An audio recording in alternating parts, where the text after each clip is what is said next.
ಇಂದೇ ಡೌನ್ಲೋಡ್ ಮಾಡಿ ಮತ್ತು ನಿಮ್ಮ ನೆಚ್ಚಿನ ಶೋಗಳನ್ನ ಆನಂದಿಸಿ. ಏನ್ ಮಾಡು ಅಂತೀಯ? ಇವನ್ನ ಕರ್ಕೊಂಡು ಹೋಗಿ ಪೊಲೀಸ್ಗೆ ಒಪ್ಪಿಸ್ಬೇಕು ಅಂತೀಯ? ಹಾಗೆ ಮಾಡೋದ್ರಿಂದ ಎಷ್ಟು ದೊಡ್ಡ ರಾಧ ಅಂತ ಆಗುತ್ತೆ ಗೊತ್ತೇನೋ ನಿನ್ಗೆ? ಸತ್ಯ ಬೂದಿ ಮುಚ್ಚಿರೋ ಕೆಂಡು ತರ ಯಶು, ಯಾವತ್ತಿದ್ರು ಅದು ಹೊರಗೆ ಬಂದೇ ಬರುತ್ತೆ. ಇವತ್ತು ನೀವು ಸತ್ಯನ ದುಡ್ಡಿಂದ ಕೊಂಡುಕೊಂಡಿರ್ಬೋದು, ಆದ್ರೆ ಅವ್ನು ನೆಮ್ಮದಿಯಾಗಿರ್ತಾನೆ. ಕೇಳು ಕೇಳು ಹೇಳ, ನೀ ನೆಮ್ಮದಿಯಾಗಿರ್ತೀನೋ? ನೆಮ್ಮದಿಯಾಗಿ ಮಲಗ್ತೀಯ? ಹೇಳು ವಿನಯ್. ಲೇ, ನೀನ್ ಮಾಡಿರೋದು ಕೊಲೆ ಅಲ್ಲ ಕಣೋ, ಆಕ್ಸಿಡೆಂಟು. ಅದು ಬೈ ಮಿಸ್ ಆಗಿರೋದು. ನಾವು ಮಾಡಿರೋ ತಪ್ಪಿಂದ ಪಾಪ ಮರಿಯಪ್ಪನ ಜೀವನ ಹಾಳು ಮಾಡೋದು ಸರಿ ಇಲ್ಲ ಕಣ. ಅದ್ ಏನಾರ ಆಗ್ಲಿ ಕಣ, ನಾವಿಬ್ರು ನಿಂತ್ಕೊಂಡು ಫೇಸ್ ಮಾಡೋಣ. ಬಾರ ವಿನಯ್, ನಿನ್ಗೆ ಏನಾಗೋದಕ್ಕೂ ಬಿಡಲ್ಲ ಕಣ. ನಾನಿರ್ತೀನಿ, ನಿಂತು ಫೇಸ್ ಮಾಡೋಣ ಇಬ್ರು. ದುಡುಕ್ಬೇಡ ಕಣೋ. ಈ ವಿಚಾರದಾಗ ತುಂಬಾ ತಪ್ಪು ಮಾಡ್ತಿದ್ಯಾ ನೀನು. ಹೌದು, ತಪ್ಪಾಗಿದೆ. ಆಕ್ಸಿಡೆಂಟ್ ಆಗಿದ್ದು ಮೊದಲನೇ ತಪ್ಪು, ಗಾಡಿ ನಿಲ್ಲಿಸದೆ ಓಡಿಸ್ಕೊಂಡು ಹೋಗಿದ್ದು ಎರಡನೇ ತಪ್ಪು, ವಿನಯ್ ಬದಲಾಗಿ ಮರಿಯಪ್ಪ ಅರೆಸ್ಟ್ ಆಗಿದ್ದು ಮೂರನೇ ತಪ್ಪು. ಈಗ ಹೇಳೋದನ್ನ ಸ್ವಲ್ಪ ಕೇಳಿಸ್ಕೊ. ಮರಿಯಪ್ಪನ್ ಬದಲಾಗಿ ವಿನಯೇ ಅರೆಸ್ಟ್ ಆಗಿ ಹೋಗಿ ಈ ವಿಷಯ ನಿಮ್ಮ ಅಪ್ಪಂಗೆ ಗೊತ್ತಾಗಿದ್ರೆ ಏನಾಗ್ತಿತ್ತು ಸ್ವಲ್ಪ ಯೋಚನೆ ಮಾಡಿ. ಅಣ್ಣ ಎದೆ ಹೊಡ್ಕೊಂಡು ಪ್ರಾಣ ಬಿಟ್ಬಿಡ್ತಾನೆ ಕಣೋ. ಹೇಳೋದನ್ನ ಹೇಳು, ಬಿಡೋದು ಇಷ್ಟನಾ? ಹೇಳೋ. ಇನ್ನು ಮುಂದೆ ಈ ವಿಚಾರವಾಗಿ ನೀನಿಡೋ ಪ್ರತಿ ಹೆಜ್ಜೆ ಈ ಮನೆನೇ ನೆಮ್ಮದಿನ ಹಾಳು ಮಾಡುತ್ತೆ. ಆಯ್ತಪ್ಪ, ಆಯ್ತು. ಯಶು, ನೀನ್ ಹೇಳ್ತಿರೋದೆಲ್ಲ ಕರೆಕ್ಟ್.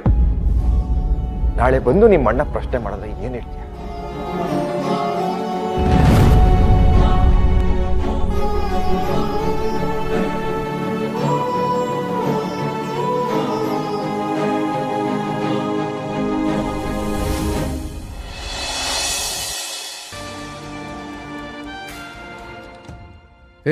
ಮುನಿಯಪ್ಪ ಇಲ್ಲಪ್ಪ ಸರ್, ಅವರು ಆಕ್ಸಿಡೆಂಟ್ ಆಗಿದೆಯಂತೆ, ಪೊಲೀಸರು ಬಂದು ಕರ್ಕೊಂಡು ಹೋಗಿದ್ದಾರೆ.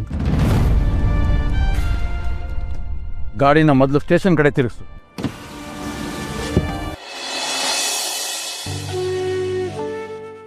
ನೀವೇನ ಮಂಜು ಕಡೆಯವರು?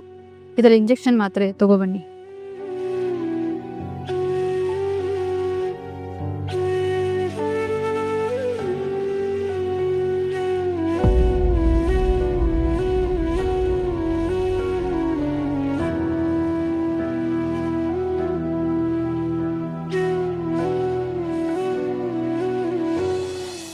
ನೋಡ್ತಾ ಇರೋ ಮದ್ವೆ ಕೆಲಸ ಎಲ್ಲ ಜಬರ್ದಸ್ತ್ ಆಗಿ ಆಯ್ತಾ ಇರುತ್ತೆ. ಇವಾಗ ನೀನು ಈ ದುಡ್ಡು ಇಟ್ಕೋ. ಪುಟಿ, ತಗೋ ಇದನ್ನ. ಇದು ನಿಮ್ಮ ಅಣ್ಣ ಮಂಜು ತನ್ನ ತಂಗಿ ಕಲ್ಯಾಣಿ ಮದುವೆಗೆ ಅಂತ ಸೇರಿಸಿಟ್ಟಿರೋ 1 ರೂಪಾಯಿ ದುಡ್ಡು. ಇದು ಅವನಿಡೀ ಜೀವನದ ಸಂಪಾದನೆ ಕಡೆ ಇರೋದು. ಈಗ ಅವನು ಉಸಿರುಳಿಸ್ಕೊಳ್ಳೋದಕ್ಕೆ ತಂಗಿ ಮದುವೆ ಹಸೆವಣೆ ಇರಬೇಕು ಅನ್ನೋ ಅವನ ಕನಸನ್ನ ಹರಾಜಾಗ್ಬೇಕಾಯ್ತು.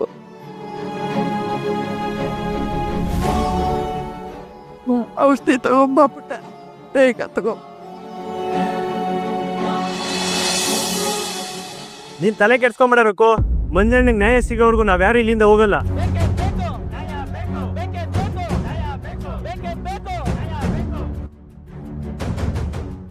ಅದ್ಯಾವ ಜನ್ಮದಲ್ಲಿ ಅಣ್ಣ ತಮ್ಮಂದ್ರಾಗಿದ್ರು ನೀವೆಲ್ಲ.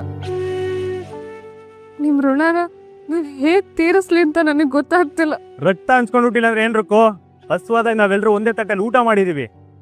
ಕಷ್ಟ ಅಂತ ಬಂದಾಗ ಮಂಜಣ್ಣ ಎಷ್ಟೋ ಸತಿ ನಿಮಗೆ ಸಹಾಯ ಮಾಡಿದಾನೆ. ಅಂತ ಗೆಳಿಂಗ್ ಇಷ್ಟು ಮಾಡಿಲ್ಲ ಅಂದ್ರೆ ಹೆಂಗೆ? ನೀನ್ ಅಳ್ಬೇಡ ರಕ್ಕೋ, ನಾವೆಲ್ಲರೂ ನಿಮ್ ಜೊತೆಲಿದ್ದೀವಿ.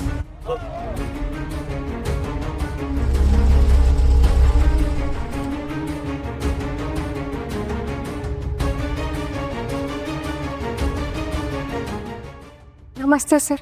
ನೀನೇನಮ್ಮ ಇಲ್ಲಿ? ಅಣ್ಣನ ಆಟೋಗೆ ಒಂದು ಕಾರವ್ರು ಆಕ್ಸಿಡೆಂಟ್ ಮಾಡಿ ತಪ್ಪಿಸ್ಕೊಂಡ್ಬಿಟ್ಟಿದ್ದಾರೆ. ಪೊಲೀಸವ್ರ ಹತ್ರ ಬಂದು ಆಕ್ಸಿಡೆಂಟ್ ಮಾಡಿದವ್ರು ಯಾರು ತೋರಿಸಿ ಅಂದರೆ ಬೇರೆ ಯಾರನ್ನು ತೋರಿಸಿ ಏನೇನೋ ಕತೆ ಕಟ್ಟಿ ನಮ್ಮನ್ನು ಹೊರಗೆ ಹಾಕ್ಬಿಟ್ರು. ನಿಮಗೆ ಇಲ್ಲಿ ಯಾರಾದರೂ ಗೊತ್ತಿದ್ರೆ ಪ್ಲೀಸ್ ಸ್ವಲ್ಪ ಹೆಲ್ಪ್ ಮಾಡಿ ಸರ್. ಬಾ ನನ್ನ ಜೊತೆ.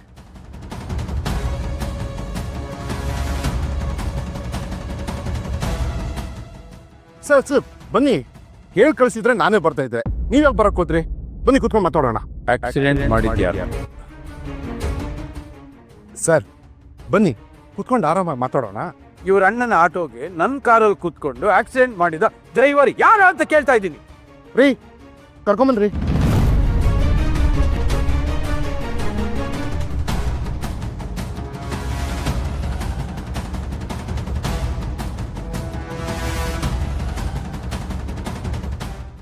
ಸರ್, ಡ್ರೈವರ್ ಇವರಲ್ಲ ಸರ್. ಇವ್ರು ಮೋಸ ಮಾಡ್ತಿದ್ದಾರೆ. ಕಾರ್ ಓಡಿಸ್ತಿದ್ದವನಿಗೆ ವಯಸ್ಸು ಸಿಕ್ಕದು ಅಂತ ನೋಡಿದವರೇ ಹೇಳಿದ್ದಾರೆ.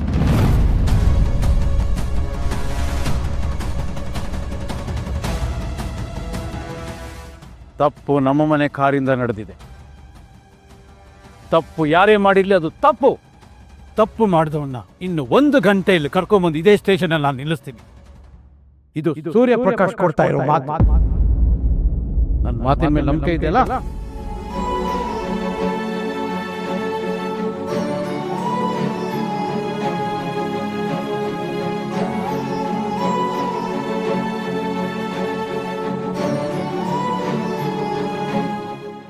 ಅವ್ರ ಮನೆಯವರು ಅಂತ ಗೊತ್ತಿದ್ರು ಏನಕ್ಕೆ ಸುಮ್ಮನೆ ಬಿಟ್ಟಿರಕ್ಕೋ? 4 ಬಾರಿಸ್ಬೇಕಿತ್ತು. ಅವ್ರು ಕರ್ಕೊಂಡು ಬರ್ತೀನಿ ಅಂತ ಮಾತು ಕೊಟ್ಟಿದ್ದಾರೆ. ಬರ್ತಾರೆ.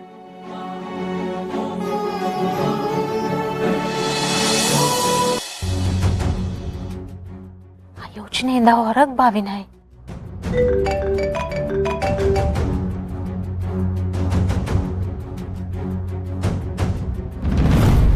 ಹೇಳಿ ಇನ್ಸ್ಪೆಕ್ಟರ್.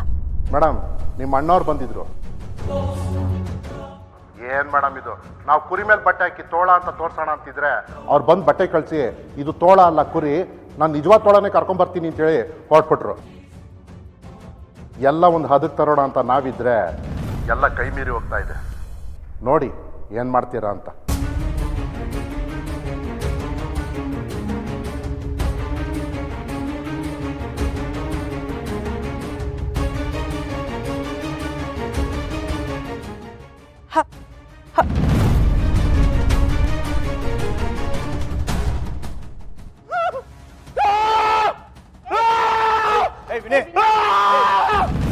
ಹುಚ್ಚಿದ್ದಿದೆ ನಿನಗೆ? ಹೋಯ್ತು, ಎಲ್ಲ ಹೋಯ್ತು. ಅಪ್ಪನಿಗೆ ವಿಚಾರ ತಿಳಿದಿದೆ ಅಂದ್ರೆ ಎಲ್ಲ ಆಗೋಯ್ತಲ್ಲ, ಎಲ್ಲ ಆಗೋಯ್ತು. ಅಪ್ಪನಿಗೆ ವಿಷಯ ಗೊತ್ತಾಯ್ತು ಅಂದ್ಮೇಲೆ ಯಾವ ಮುಖ ಹತ್ಕೊಂಡು ಹೋಗೋದು ಮುಂದೆ ನಿಂತ್ಕೊಂಡು ಈ ಆಕ್ಸಿಡೆಂಟ್ ನಾನೇ ಮಾಡಿದ್ದು.